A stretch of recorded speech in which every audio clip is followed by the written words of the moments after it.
Ada satu dosa yang tidak diampuni dalam Alkitab. Tonton video ini. Permisi kak, kalau dapat jawab pertanyaan dapat silver pin, boleh nak? Inilah. Cici sih. Oh sama Cici, boleh? Apa kak? Boleh. Oh, Kak Kristen. Kristen. Jadi kita ada kuis Alkitab, siap? Ya, Oke. siap. Menurut Injil Markus, dosa apa yang tidak bisa diampuni? Dosa. Menurut Injil. Markus, dosa apa yang tidak bisa diampuni? Apa? Ini tahu kak. Ada yang tahu nggak? Yang tahu?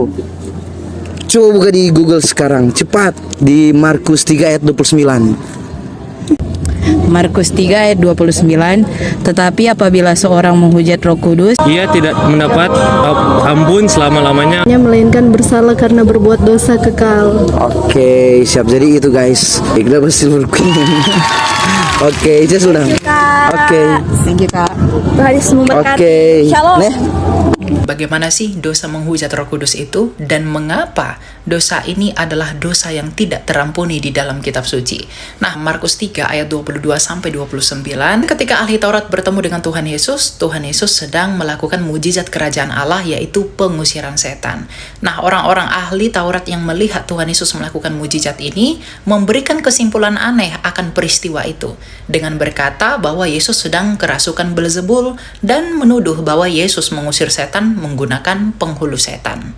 Dan hal itulah yang membuat Tuhan Yesus mengeluarkan pernyataan bahwa dosa hujat terhadap Roh Kudus tidak akan terampuni baik di dunia ini dan juga di dunia yang akan datang. Lalu apa itu menghujat Roh Kudus dan seperti apa tindakannya? Jadi, pengertian menghujat Roh Kudus adalah menuduh bahwa Kristus berasal dari setan, maka ia telah menghujat Roh Kudus. Karena orang yang telah menghujat Roh Kudus akan tetap menolak untuk percaya kepada Yesus dan selalu mengeraskan hatinya sampai dia mati. Jadi, orang-orang yang menghujat Roh Kudus adalah orang-orang yang menolak ajakan dan juga kesaksian Roh Kudus untuk percaya kepada Yesus. Karena di dalam Yohanes 15 ayat 26, Tuhan Yesus berkata, "Jikalau roh penghibur, roh kebenaran yang keluar dari Bapa itu datang, ia akan bersaksi tentang aku." Dan buat kamu yang sudah mengerti dengan benar bahwa Yesus Kristus adalah Tuhan, jangan murtad dan jangan tunda untuk datang dan percaya kepada Dia, agar tidak terjatuh ke dalam dosa yang tidak terampuni, yaitu hujat terhadap Roh Kudus. Demikian dapat saya sampaikan. Tuhan berkati.